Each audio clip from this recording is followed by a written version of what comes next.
Hello students, I am here with the part 2nd video lesson of the chapter Nutrition in Animals. तो जल्दी से start करते हैं, देखते हैं इस चैप्टर में क्या है। चैप्टर के कंटेंट्स में आपको मैंने इससे पहले बकल कैविटी या माउथ के बारे में बताया था। माउथ में टंग होती है, सलाइवरी ग्लैंड होता है, सलाइवा होता है और आपके टीथ होते हैं। ठीक है, तो आगे हम इस टॉपिक को कंटिन्यू करते हैं। आज हम पढ़ेंगे oesophagus, stomach, small intestine, liver, gall bladder, pancreas का कनेक्शन ड्यूडेनम के साथ, डाइजेशन स्मॉल इंटेस्टाइन में और लार्ज इंटेस्टाइन। आज हम बाकी एलिमेंट्री कैनाल्स के बाकी पार्ट्स को पढ़ेंगे। So now the first part is oesophagus. Oesophagus को बेटा फूड पाइप भी कहते हैं, जिसके द्वारा खाना हमारा पेट तक पहुंचता है मुंह से। माउथ को स्टमक से जो ज्वाइन करता है पाइप, उसको ईसोफेगस कहते हैं। OESOFAGFA फैगस GUS, इस तरह से आप इसकी स्पेलिंग याद करेंगे इन ब्रेक करके। ठीक है, तो वो फूड पाइप होता है जो नेक और चेस्ट में रन करता है। हम जो स्वेलो करते हैं फूड, वो पुश होता है due to the movement of the walls of the food pipe. मतलब ये जो फूड पाइप है, इसमें कुछ मूवमेंट्स होती हैं और जिसकी वजह से वो जो खाना है वो हमारा नीचे पेट की तरफ पुश होता है। ठीक है, और आपका इस डायग्राम में आपको ये दिख रहा है, ईसोफेगस के इंटरनल डायग्राम बनाया है। इसको आपको याद करने की जरूरत नहीं है, but it's just for your information. Now, after mouth and food pipe, the food enters into our stomach. हमारी belly, stomach में खाना पहुंचता है जहां पे डाइजेशन होता है। बच्चे, माउथ में डाइजेशन होता है सलाइवा की मदद से। हमारा स्टार्च जो होता है, ठीक है, जो कार्बोहाइड्रेट न्यूट्रिएंट होता है ना फूड में, स्टार्च, उसका डाइजेशन माउथ से स्टार्ट हो जाता है सलाइवा की मदद से।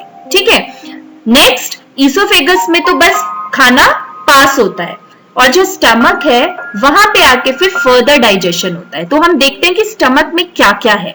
आप इस डायग्राम में देख रहे होंगे, ऊपर से ईसोफेगस आ रहा है, स्टमक में एंटर कर रहा है, फिर स्टमक बन रही है और स्टमक के बाद स्मॉल इंटेस्टाइन शुरू हो जाती है। राइट, तो स्टमक क्या होता है? स्टमक में डाइजेस्टिव जूसेस बनते हैं।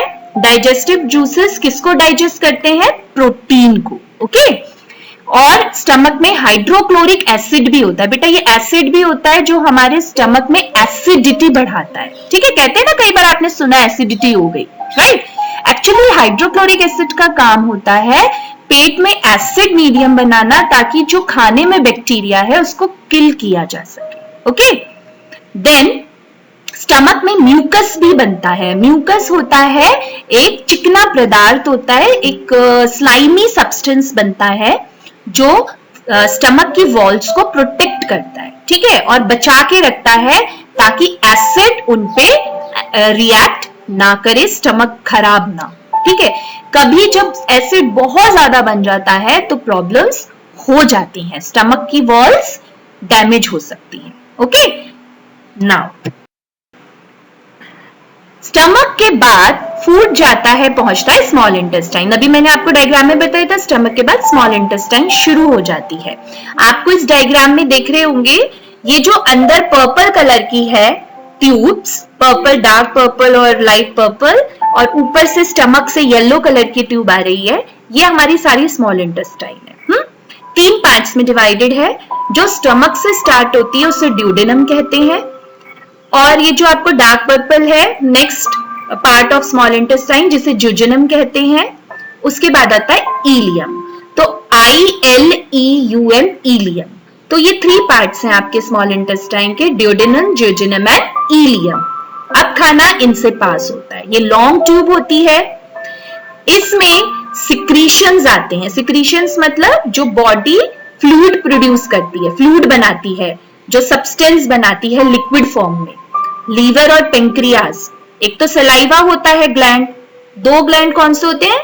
3 होते हैं हमारे डाइजेस्टिव सिस्टम में, सलाइवरी ग्लैंड, आपका लीवर और पेंक्रियास। ठीक है, तो सलाइवा तो मुंह में डाइजेशन करता है, इंटेस्टाइन में लीवर और पेंक्रियास अपना जूस डालते हैं और डाइजेशन करते हैं। ठीक है, अब स्मॉल इंटेस्टाइन का अपना खुद जूस भी ये बनाता है, जिसको डाइजेस्टिव जूस भी हम बोलते हैं।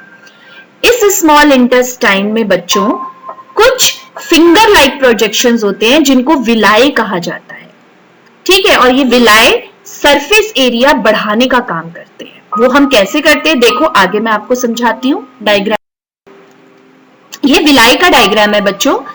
ये जो हमारी स्मॉल इंटेस्टाइन है, इसमें फिंगर लाइक दिख रहे हैं आपको, लंबे लंबे ये प्रोजेक्शंस होते हैं इंटेस्टाइन के पूरे सरफेस में।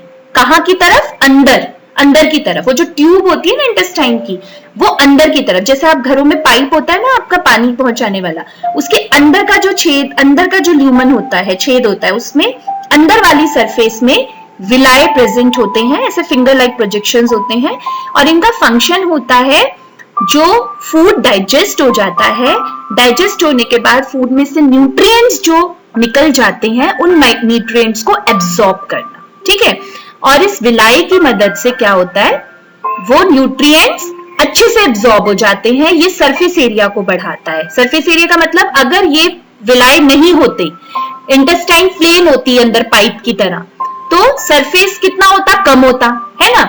अब इन फिंगर लाइक प्रोजेक्शंस की वजह से वो सरफेस बढ़ गया है, उसमें कई उसका जो फेस है वो पूरा बढ़ गया है और एब्जॉर्प्शन और अच्छे से होता है, ठीक है। इसलिए कहते हैं हमें इंटेस्टाइन्स को साफ भी रखना बहुत जरूरी है। इनमें क्या होता है, अनडाइजेस्टेड फूड पार्टिकल्स अटक भी जाते हैं, तो हमें we have to drink lot of water also, ठीक है। नाउ नेक्स्ट बेटा, नेक्स्ट हम मूव करते हैं, वही ड्यूडेनम पे हम हैं, first part of small intestine. ये जो आपको दिख रहा है पिंक कलर का, लाइट पिंक कलर का, वो ड्यूडेनम है। उसी के साथ आपको ये लेबल भी है, और उसी के साथ पेंक्रियाज येलो कलर का, ऊपर आपको रेडिश ब्राउन कलर का लिवर नजर आ रहा है। लिवर के साथ जुड़ा है ग्रीन कलर का गॉल ब्लैडर, ठीक है। ये अब आपको समझना है हो क्या रहा है यहाँ। ये जो ड्यूडेनम है स्मॉल इंटेस्टाइन का पहला हिस्सा, जो स्टमक के आगे होता है, स्टमक से आगे निकलता है, ठीक है। स्टमक के बाद आता है ड्यूडेनम, स्मॉल इंटेस्टाइन का फर्स्ट पार्ट। इसमें लिवर, पेंक्रियास अपना जूस डालते हैं, ठीक है। ये जो लिवर है, ये लार्जेस्ट ग्लैंड है हमारे डाइजेस्टिव सिस्टम का, बॉडी का ये सबसे लार्जेस्ट ग्लैंड है, रेडिश ब्राउन कलर का होता है। इसमें डाइजेस्टिव जूसेस बनते हैं, जो वहां पे बनते हैं, लेकिन स्टोर कहां पे होते हैं? गॉल ब्लैडर पे। इसको हिंदी में बच्चों पित्त की थैली भी कहते हैं। आपने सुना होगा पित्त की थैली में पथरी हो जाती है। पथरी का मतलब होता है स्टोन्स, है ना, स्टोन्स हो जाते हैं, सॉल्ट से बनते हैं स्टोन्स। बॉडी में एक्सेस सॉल्ट जो होता है उससे स्टोन बन जाते हैं, सॉल्ट से, मिनरल से स्टोन्स बन जाते हैं। तो गॉल ब्लैडर में कुछ नहीं बनता है, बस इसमें स्टोर होता है, थैली की तरह है ये, पित्त की थैली जिसको बोलते हैं। पित्त मतलब जो बाइल, पित्त बोलते हैं इंग्लिश में बाइल को। बाइल बनता है लिवर में, और लिवर से वो स्टोर होता है गॉल ब्लैडर में, ठीक है। और जरूरत पड़ने पे ये ग्रीन कलर की ट्यूब से आता है वो ड्यूडेनम में, ताकि वहां पे खाने का डाइजेशन हो सके उसकी मदद से। और कौन से चीज का डाइजेशन होता है वहां पे? फैट्स का डाइजेशन, ठीक है, खाने में जो फैट है। उसके बाद आता है हमारा पेंक्रियास। पेंक्रियास भी अपना एक जूस बनाता है, जो किसको डाइजेस्ट करता है? प्रोटीन्स और कार्बोहाइड्रेट्स। तो आपको समझ आ गया अब कौन सी चीज किस चीज को डाइजेस्ट करेगी, किस न्यूट्रिएंट को? जो लिवर से बाइल आता है गॉल ब्लैडर में स्टोर होकर, वो फैट को डाइजेस्ट करता है। पेंक्रियास से जो जूस आता है वो कार्बोहाइड्रेट और प्रोटीन्स को डाइजेस्ट करता है। उसी के साथ मैंने आपको ये भी बताया कि ये जो ड्यूडेनम है, जो इंटेस्टाइन है, वो खुद भी इंटेस्टाइनल जूस बनाते हैं, ठीक है। अब आपको यहाँ पे मैंने दे रखा है स्टार्च जो होता है वो किस में ब्रेक डाउन होता है? ग्लूकोज, और फिर बॉडी में स्टोर हो जाता है। फैट किस में ब्रेक होता है? फैटी एसिड्स और ग्लिसरॉल में। ये याद रखना है आपको, क्योंकि ये फिल इन द ब्लैंक से मैच द फॉलोइंग में पूछा जाता है क्वेश्चन। फैट, फैटी एसिड्स और ग्लिसरॉल में, प्रोटीन्स एमिनो एसिड में टूट जाते हैं, और ये जो टूट कर ये छोटे छोटे पार्टिकल्स बनते हैं, जैसे glucose, fatty acids and glycerol और एमिनो एसिड्स, ये एक्चुअली बॉडी में स्टोर हो जाते हैं एनर्जी की फॉर्म में, और जहां जब जरूरत पड़ती है तब यूज किए जाते हैं। Okay, I hope this much is clear to you. Glands, pancreas और लिवर किस तरीके से अपना जो जूस है वो ड्यूडेनम में डालते हैं और डाइजेशन में मदद करते हैं, और ड्यूडेनम में भी कुछ जूस बनता है, वो भी किस तरह से डाइजेशन में हेल्प करता है। Next is absorption of digestive food in small intestine. जब पेट में तो प्रोटीन्स डाइजेस्ट होते हैं, मैंने आपको बताया। माउथ में डाइजेस्ट होता है स्टार्च, थोड़ा सा, बहुत पूरा तरह से डाइजेस्ट नहीं होता, थोड़ी हाफ डाइजेशन होता है। स्टमक में प्रोटीन डाइजेस्ट होता है, वो भी हाफ डाइजेशन होता है। जब स्मॉल इंटेस्टाइन में खाना आता है वहां फैट भी डाइजेस्ट हो जाता है, प्रोटीन्स पूरी तरीके से डाइजेस्ट होता है जो पेंक्रिया जूस की मदद से होता है, और कार्बोहाइड्रेट भी पूरी तरह से डाइजेस्ट हो जाता है। अब ये जब पूरी तरह से डाइजेस्ट फूड कहां होता है, क्वेश्चन आए तो कहां होता है? कंप्लीट डाइजेशन स्मॉल इंटेस्टाइन में, राइट। स्मॉल इंटेस्टाइन में डाइजेशन जब होता है तो उसमें से न्यूट्रिएंट्स निकलते हैं। कौन कौन से? जो स्मॉलर पार्टिकल्स, अभी बताया, glucose, fatty acids and glycerol और अमीनो एसिड्स। ये जो न्यूट्रिएंट्स बन जाते हैं डाइजेशन होने के बाद, ये फिर बॉडी में एब्सॉर्ब किए जाते हैं, जिसको हम एब्सॉर्प्शन कहते हैं। देन जो ये एब्सॉर्ब मटेरियल है फिर वो ब्लड वेसल्स की मदद से डिफरेंट बॉडी पार्ट्स में पहुंचाया जाता है, ट्रांसपोर्ट होता है जहां जिसका यूज है। जैसे हमारे हेयर्स के ग्रोथ के लिए प्रोटीन जरूरत है, तो वो एमिनो एसिड जो बना प्रोटीन से वो हमारे बालों को लंबा करने के लिए चला जाएगा। समझ में आ रही है ना? स्किन को ग्रो करने के लिए प्रोटीन्स की जरूरत है, कहीं इंजरी हो गई है तो वहां पे भी प्रोटीन्स पहुंच जाएगा। तो जहां पे जो जरूरत है एब्सॉर्ब मटेरियल वहां पे पहुंच जाता है यूज के लिए, जिस प्रोसेस को एसिमिलेशन कहते हैं। ये मैं आपको फर्स्ट वीडियो में बता चुकी हूं न्यूट्रिशन के पार्ट्स। पहला इनटेक, जो हम इंजेक्शन करते हैं, फिर डाइजेशन समझा दिया आपको, डाइजेशन के बाद एब्सॉर्प्शन, देन एसिमिलेशन, वो यूज हो जाता है। And last fifth is egestion. तो इजेशन जानने के लिए आगे चलते हैं। इजेशन मतलब बॉडी से वेस्ट चीज बाहर निकल जाना। वो कहां से होगा? लार्ज इंटेस्टाइन में होगा। ठीक है, तो लार्ज इंटेस्टाइन के भी पार्ट्स हैं 3, जैसे स्मॉल इंटेस्टाइन के हैं, वो हम समझ लेते हैं।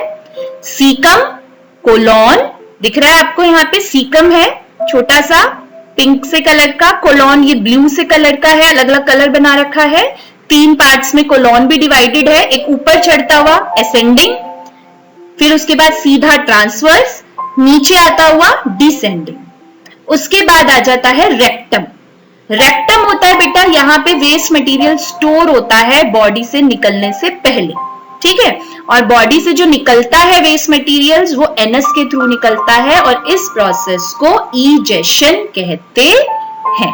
तो ये लास्ट स्टेप है न्यूट्रिशन इन एनिमल्स का, egestion. I hope the chapter is clear to you, and if it is clear then please subscribe and like the channel, and I hope if any doubts are there you will ask me, आप उससे पूछेंगे, comment box में आप डाल सकते हैं अपने doubts. And thanks for watching बच्चों, गुड डे।